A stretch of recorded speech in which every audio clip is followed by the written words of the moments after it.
우리 다니엘서의 말씀입니다. 다니엘서 2장 9절에서 13절 그리고 19절까지 2장 9절에서 13절 그리고 19절 말씀입니다. 제가 봉독해 올립니다. 너희가 만일 이 꿈을 내게 알게 하지 아니하면 너희를 처치할 법이 오직 하나이니 이는 너희가 거짓말과 망령된 말을 내 앞에서 꾸며 말하여 때가 변하기를 기다리려 함이라. 이제 그 꿈을 내게 알게 하라. 그리하면 너희가 그 해석도 보일 줄을 내가 알리라 하더라.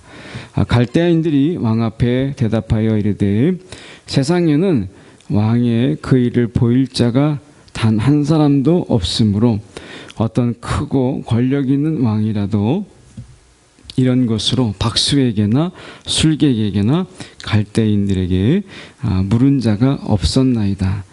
왕께서 물으신 것은 어려운 일이라 육체와 함께 살지 아니하는 신들 외에는 왕 앞에 그것을 보일 자가 없나이다 한지라. 왕이 이로 말미암아 진노하고 통분하여 바벨론의 모든 지혜자들을 다 죽이라 명령하니라. 왕의 명령이 내림에 지혜자들은 죽게 되었고 다니엘과 그의 친구들도 죽이려고 찾았더라. 이에 이 은밀한 것이 밤에 환상으로 다니엘에게 나타나 보임에 다니엘이 하늘에 계신 하나님을 찬송하니라. 아멘. 오늘 이 말씀 가지고 은밀한 중에 임한 승리, 은밀한 중에 임한 승리라는 제목으로 함께 말씀을 나누기를 원합니다.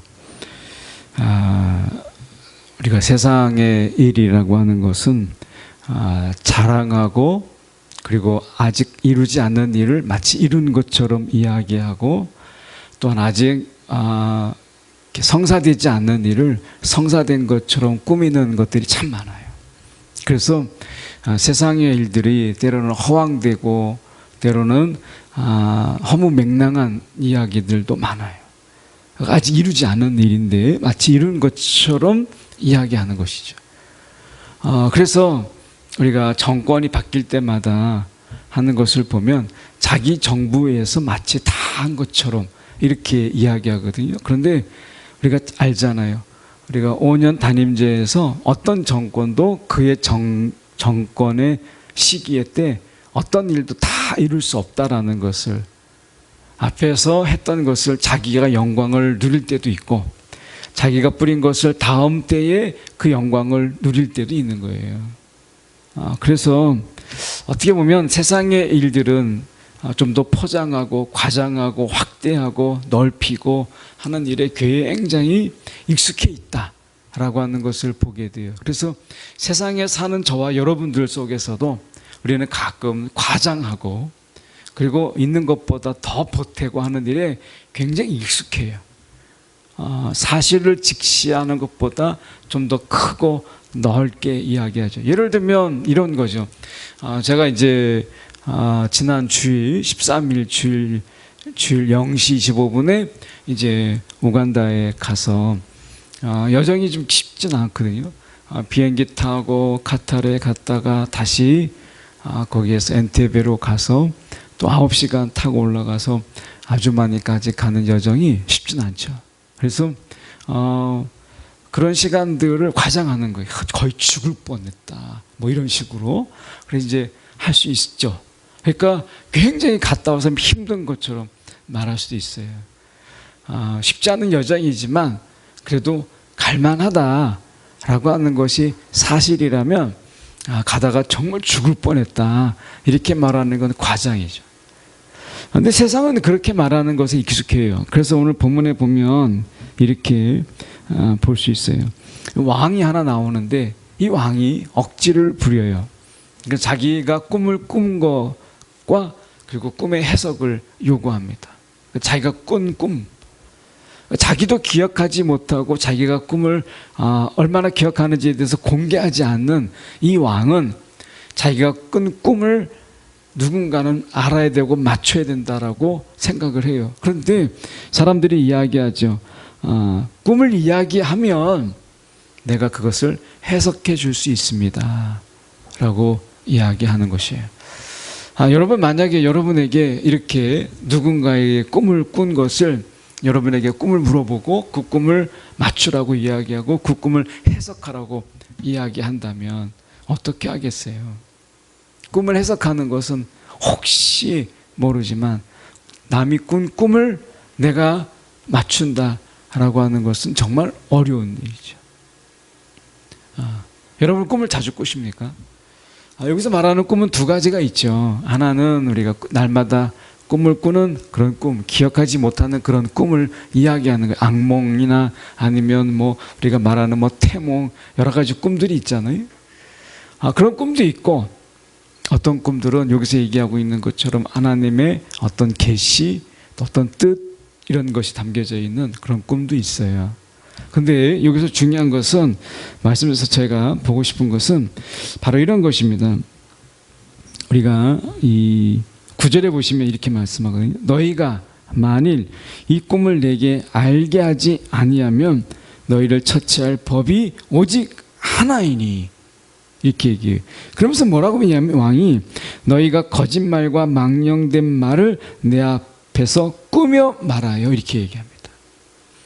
그러니까 왕의 기준이 굉장히 지금 높이 이야기하고 있어요. 내 꿈을 너희가 맞추지 아니하면 너희가 거짓말과 망령된 말을 내 앞에서 꾸민 자들이다 라고 이야기한다는 거예요.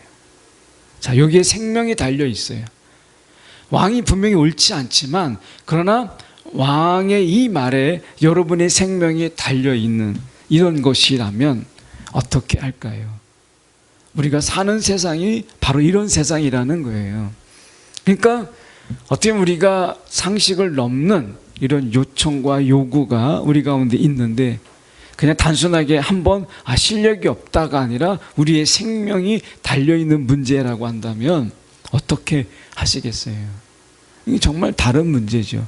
이번에 올 때 결항이 생겼어요. 그래서 원래는 제가 금요일날 저녁에 여기 도착하게 돼 있는데, 티켓팅을 했던 그 카타르 항공사에서 일방적으로 이 결항을 이야기하고, 그것도 전화나 연락이 온 게 아니라 이메일 하나로 당신의 사과도 없어요.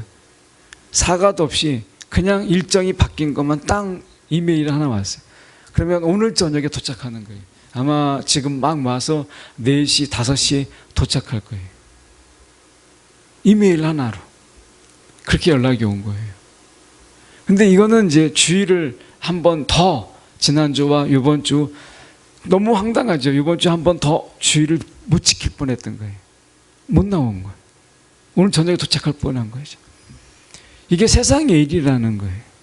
계획하지 않고 뜻하지 않는 가운데서 우리 가운데 통보 하나, 그리고 어떻게 보면 연락 하나 없이 이렇게 바뀔 수 있는 세상이 저와 여러분이 사는 세상이라는, 여러분 앞에 놓여져 있는 그런 날들, 그런 세상은 바로 그런 세상이라는 거예요. 아마 여러분에게 그렇게 통보 없이, 연락 없이 어느 순간에 갑자기 결항이 되거나 지연이 되거나 아니면 바뀔 수 있어요. 여러분의 삶이 어떠세요?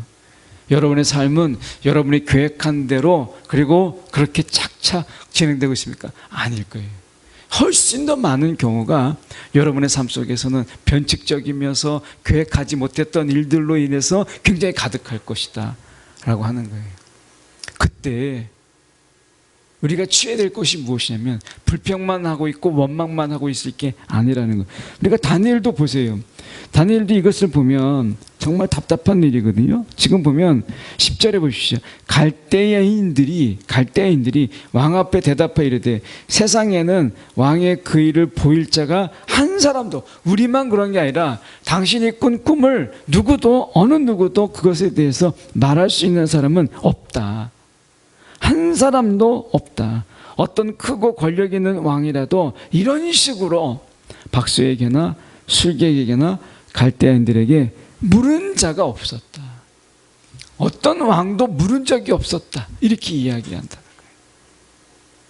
그런데 문제는 뭐예요?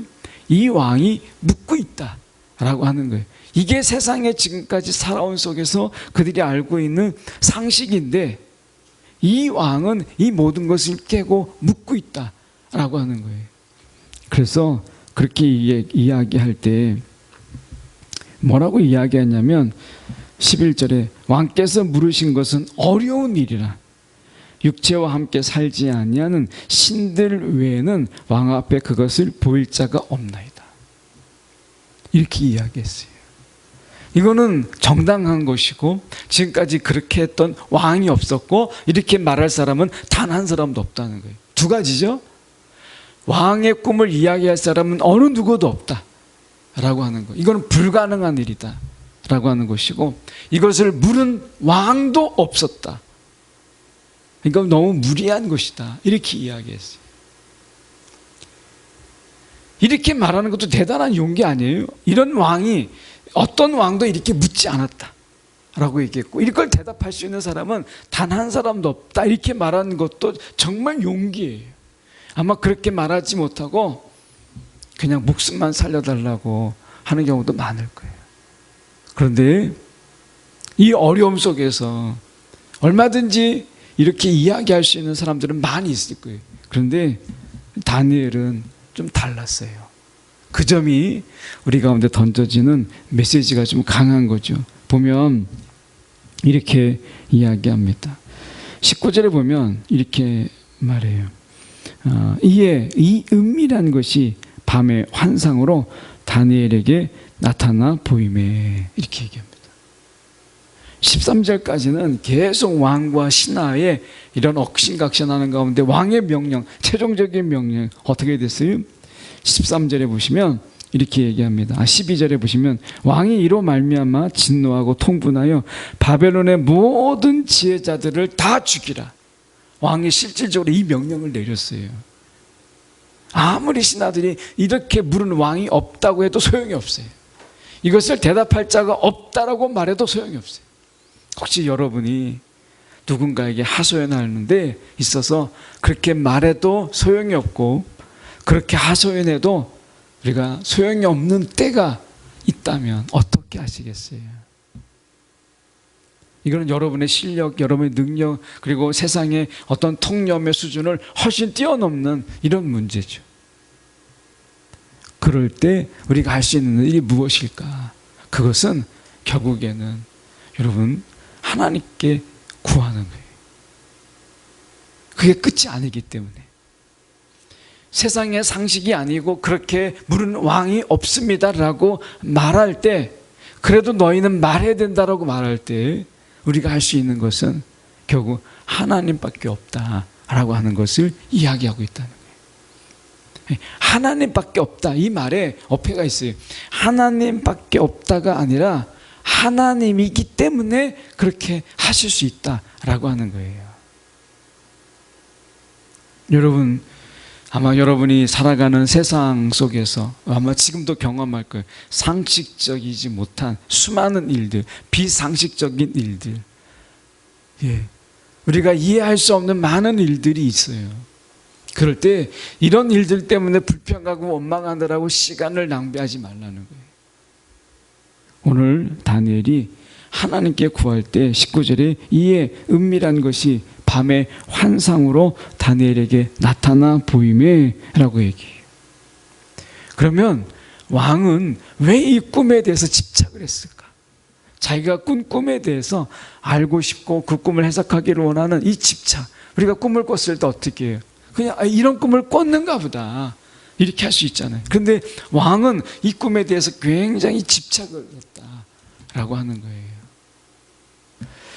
이번에 제가 우간다에 갔을 때 제가 잤던 곳은 고아원 안에 그 게스트룸에서 고아원 이제 아이들과 같이 잤어요.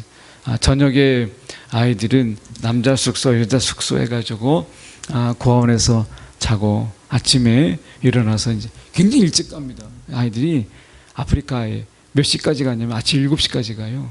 학교를. 그래서 굉장히 일찍 일어나요. 아침 새벽 예배 같이 예배 드리고 그리고 6시 반에 예배 마치면 아이들이 막 준비해가지고 7시 되면 학교를 나갑니다. 굉장히 일찍 가요.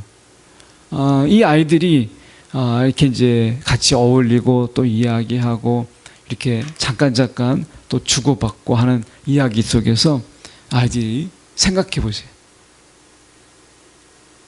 부모가 없이 이 세상 그 난민촌의 고아로 자라간다는 그 아이들 속에서 그 아이가 잘못이 뭐가 있을까요? 나는 도대체 무슨 잘못이 있어서 부모도 없고 이런 고아원 속에서 살아가고 있는가? 얼마나 그 마음에 하소연하고 싶은 이야기, 세상에 누군가가 물어볼 사람이 있다면 얼마든지 뭐 그렇게 물어보고 싶은 일들이 많지 않겠어요? 한 여자아이가 제가 이제 11시 예배 때 잠깐 말씀드렸는데 여러분 못 들었기 때문에 그 한 여학생이 아마 저한테 묻는 거예요. 내일 가세요? 전날이었으니까 그렇다고 얘기할 때 이 아이가 무슨 얘기를 하냐면 좋겠다고, 돌아갈 가족이 있어서 이런 이야기를 했어요. 정말 좋겠다고, 돌아갈 가족이 있다고.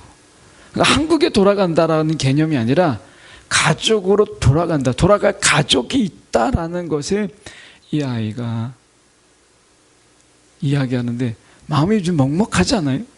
왜 그 아이는 가족이 없을까? 왜 돌아갈 곳이 없을까? 학교에 와도 반겨주지 못하고 개나 염소나 닭이 반겨주고 왜 그런 삶을 그는 살까라고 하는 거예요. 근데 이 아이들은 이 답이 없는 이 질문을 하느라고 시간을 낭비하지 않더라고요. 자기가 잘 크는 것, 자기가 신앙을 지키는 것, 이것, 여기에 마음을 쏟았어요. 그래서 얼마나 밝은지 몰라요. 빨래를 자기 손으로 자기가 다 빨아야 돼요. 빨래를 하고 그리고 자기가 청소하고 이런 삶을 사는 거예요. 어린 양 막 어리광 부리고 막 떼쓰고 이럴 시간이 없어요. 그런데 그 환경 때문에 내가 막 원망하고 할 게 아니라, 그리고 그 질문에 대해서 막 집착하지 않고 이 아이들이 어떻게 하면 내가 잘 클 수 있을까라고 하는 것에 마음을 기울이는 걸 보면서 너무 감사하다 이런 생각을 해보게 돼요. 자, 여러분, 우리가 생각해 보게 될 때 세상은요, 고아가 된 그 아이들, 풀 수 없는 문제, 왜 나는 고아인가? 그 풀 수 없는 문제에 자기가 집착하지 않아요, 아이들이. 오늘 여러분이 집착하고 있는 건 뭐예요? 이 왕이 꿈에 대해서, 꿈을 알고 싶고 그 꿈에 대해서 집착하고 있는, 사람을 죽여가면서까지 그 꿈을 알아야 되는 이 집착, 혹시 여러분 집착하고 있는 거 있어요? 내가 사실은 집착인데 그것을 내가 다른 이름으로 내가 이름을 붙여서 집착하고 있는 게 있습니까? 혹시 반대로 이야기해서 여러분 신앙이 혹시 여러분에게 있어 신앙이 아니라 집착이 아닌가 하는 거예요. 이 왕은 그 꿈에 대해서 집착을 가졌어요. 이 집착이라고 하는 부분 속에 생각해 본다면 때로 자신을 잔인하게 만들잖아요. 그 신하들을 다 죽이는 거예요. 그리고 의연한 척 하잖아요. 자기가 권세가 있다라고 하는 것을 보여주는 거예요. 근데 여러분, 우리가 생각해 볼 때 이 왕이 지금 말하는 부분을 가만히 보세요. 이렇게 말합니다. 뭐라고 이야기하냐면, 다시 가서 보시면 9절에 가서 보면 이렇게 이야기합니다. 꿈을 이야기해 주시면 우리가 풀어주겠습니다라는 부분 속에서 그가, 왕은 이런 편견, 잘못된 그릇된 생각을 가지고 있죠. 너희가 거짓말과 망령된 말을 내 앞에서 꾸며 말하여 때가 변하기를 기다리려 함이라. 적당하게 시간을 봐가면서 변화된 걸 보면서 해석도 바뀌고 내용도 바뀌고 이렇게 하면서 너희가 시간을 끌려고 하는 것이다, 이렇게 이야기했어요. 세상이 우리에 대해서 왜곡된 시각을 가지고 보고 내가 그렇지 않은데 세상인 나를 우리가 나로 인정하지 않고 잘못된 시각으로 나를 바라볼 때 억울하죠. 그럴 때 똑같은 상황이에요. 다니엘도 어처구니 없는 일로 인해서 지금 죽음 직전이에요. 왕이 꿈을 말하지 않았다는 것 때문에, 그걸 해석하지 못했다는 것 때문에. 그런데 그의 선택은 결국 하나님이었어요. 주님이었어요. 그가 만난 주님이 어떤 주님이냐? 19절에 이에 은밀한 것이 밤의 환상으로 다니엘에게 나타나 보이매, 이렇게 얘기해요. 은밀하게. 하나님께서 우리 가운데 일하시지 않는 것처럼 보이고, 그리고 행하지 않는 것처럼 보이지만 하나님께서는 벌써 이 꿈을 보이셨고 이것에 대해서 알게 하셨다. 하나님 은밀하게 일하셨다라고 하는 것이에요. 말씀에 보면 이렇게 말씀합니다. 여러분, 비전의 법칙 혹시 아십니까? 여러분, 비전이 있잖아요. 비전의 법칙 중에서 이런 게 있어요. 말이 앞선, 다른 사람 앞에서 내가 이거 할 거야 라고 하는 것을 공공연하게 자꾸 이야기하는 거예요. 나 이번에 이거 할 거야. 이 비전의 법칙에서는 내가 먼저 다른 사람에게 이야기함으로 인해서 내가 그것을 잊지 않도록, 다른 사람이 나에게 그것을 물어봐 주기를 요구하는 거예요. 그래서 내가 그 꿈을, 내가 그 비전을 잃지 않도록 하는 거예요. 그리고 내가 이 비전의 법칙에서 내가 그 말을 따르고 있다는 것을 내가 보이기 위한, 이게 비전의 법칙입니다. 누군가에게 공공연하게 이야기하고 다른 사람들이 너 그렇게 하고 있는가를 자꾸 물어봐 주기를 원하는 것, 이게 이제 비전의 하나의 법칙이거든요. 만약에 여러분이 어떤 꿈을 이루려고 할 때 자꾸 일부러 더 이야기하는 거예요. 그리고 그 사람들이 나에게 체킹해 주기를 원하는 것입니다. 자꾸 체크해서 하고 있는지 안 하고 있는지를, 내가 어떤 힘을 내가 멈추지 않도록 하는, 이게 우리가 비전의 법칙 중에 하나예요. 그런데 말씀에 우리가 보시면 이렇게 이야기하죠. 하나님은 눈에 보이지 않습니다. 근데 오늘 말씀에 중요한 것은 뭐냐면, 보이지 않지만 분명히 은밀하게 일하고 계시는 주님이라는, 은밀한 중에. 그래서 말씀에 그분을 믿는 믿음은 그분의 은밀함을 인정하는 것이다, 이거예요. 지금도 하나님은 일하고 계신다.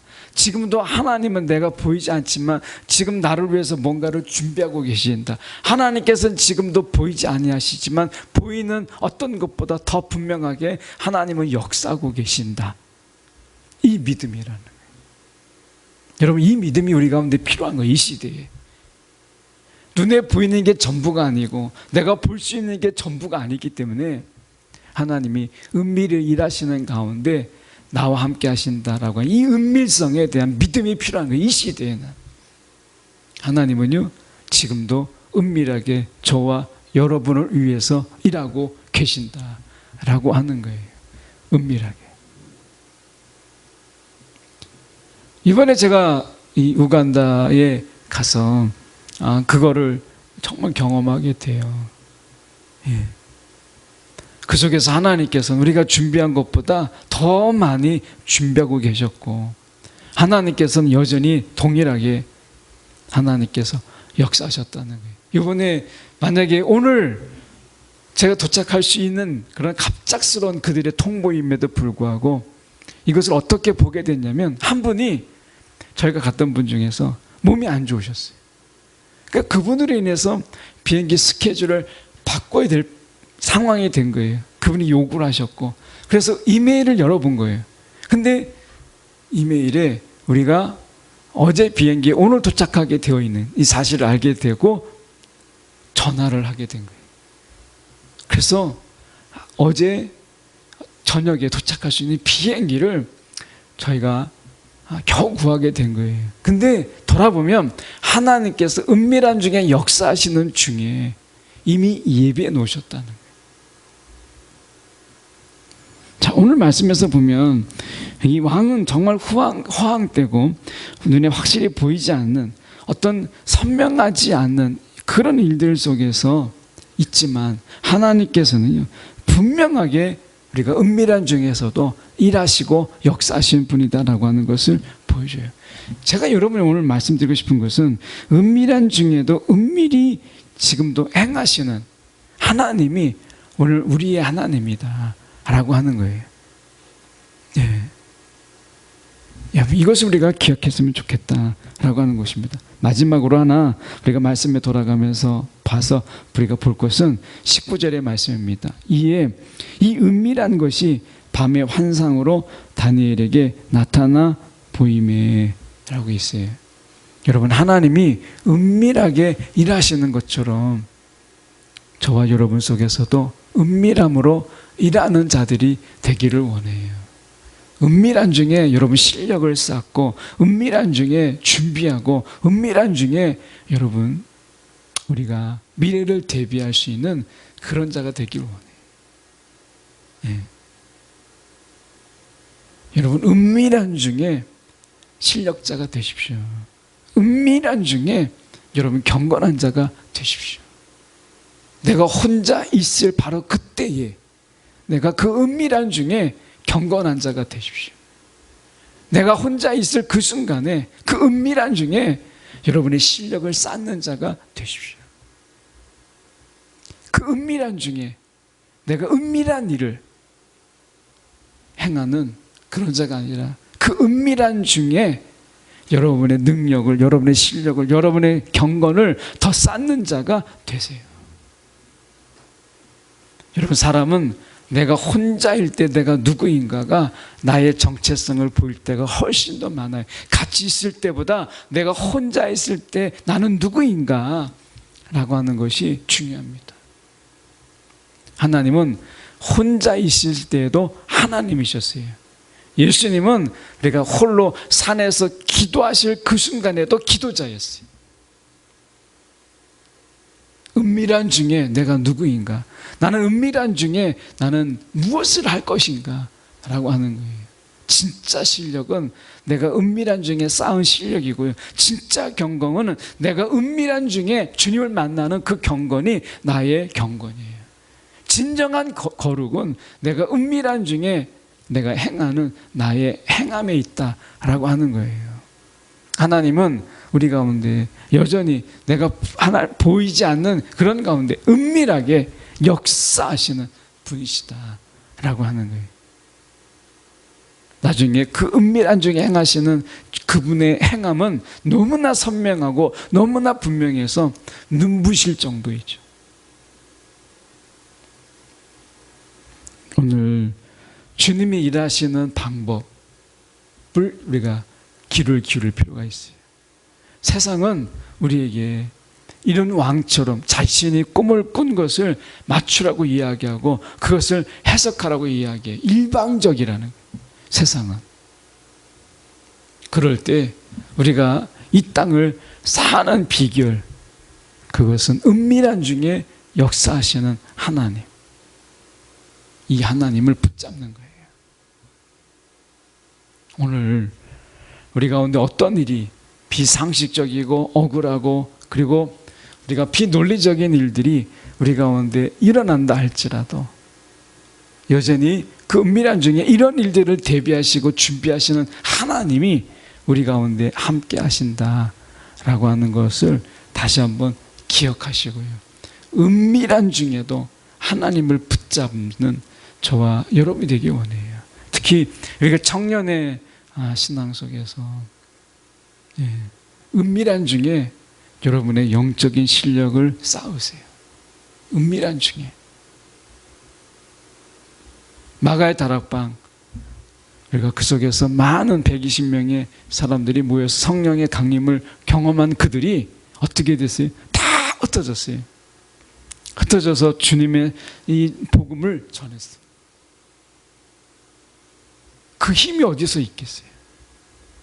그들이 흩어져서 혼자 있을 때에도 은밀한 중에 있을지라도 하나님을 만나고 하나님을 구했던 곳에 그들이 흩어짐에 힘이 있었다라고 하는 것을 기억하십시오. 이렇게 함께 모여 있을 때 예배자라면 흩어져 있을 때 내가 홀로일 때도 예배자가 될 수 있는 청년의 신앙이 되기를 간절히 바라요. 여러분, 오늘 내가 은밀한 가운데 있을 때 나와 함께 하시는 하나님 또한 나와 은밀히 계신 것을 기억하십시오. 여러분, 하나님은 오늘도 저와 저와 여러분 가운데 그렇게 동행하심을 기억하는 저와 여러분 되기 원합니다. 기도하겠습니다.